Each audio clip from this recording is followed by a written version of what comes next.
হয়, ঘটনাটো এতিয়া আপোনাৰ প্ৰশাসন আহিছে, প্ৰশাসনে ইয়াত ল এণ্ড অৰ্ডাৰ কণ্ট্ৰল কৰিছে আৰু তেখেতলোকে কৈছে যিখিনি ক্ৰাইটেৰিয়া সেইখিনিৰ ওপৰত আপোনাৰ অফিচিয়েলি আমাক কৰিব দিছে। অফিচিয়েলি অলৰেডি আমি কৰিছোঁৱে ইতিমধ্যে ইয়াৰ আগতো, আৰু এতিয়াও আমাক অফিচিয়েলি কৰিব দিছে। কি কি অসুবিধাৰ সৃষ্টি হৈছিলে? অসুবিধা মাখি আৰু দুৰ্গন্ধ ভৰি পৰিছিলে গাঁওখনত, আৰু এতিয়া ডায়েৰিয়াও হ'বলৈ লৈছে মানুহৰ।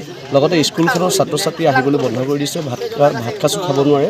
গতিকে আমি অতি সোনকালে এই লেয়াৰ ফাৰ্মটো বন্ধ কৰাৰ দাবী জনাওঁ, আৰু আমি জিলা উপায়ুক্তও জনাইছিলোঁ, আৰু এতিয়ালৈকে আমি দেখিবলৈ পোৱা নাই। আৰু অনাগত এসপ্তাহৰ ভিতৰত যদি বন্ধ নকৰে তেনেহ'লে আমাৰ প্ৰতিবাদী কাৰ্যসূচী অব্যাহত থাকিব। মালিক কৰ্তৃপক্ষ আহিছিল নে? এতিয়ালৈকে মালিক কৰ্তৃপক্ষ অহা নাই, তেখেতে আহিম বুলি কৈ গুৱাহাটীৰ পৰা এতিয়ালৈকে আহি পোৱা নাই। গতিকে আমি ধিক্কাৰ জনাওঁ তেখেতক। যিহেতু এনেকুৱা এখন ফাৰ্ম খুলিব NOCৰ প্ৰয়োজন, আপোনালোকে NOC দিছিল নেকি? হয়, আমি NOC দিয়া নাই, আৰু লগতে যিটো চৰকাৰী গাইডলাইনো ফ'ল' কৰা নাছিল তেখেতলোকে। গতিকে আমি অনতিপলমে এই লেয়াৰ ফাৰ্মটো বন্ধ কৰাটো বিচাৰোঁ।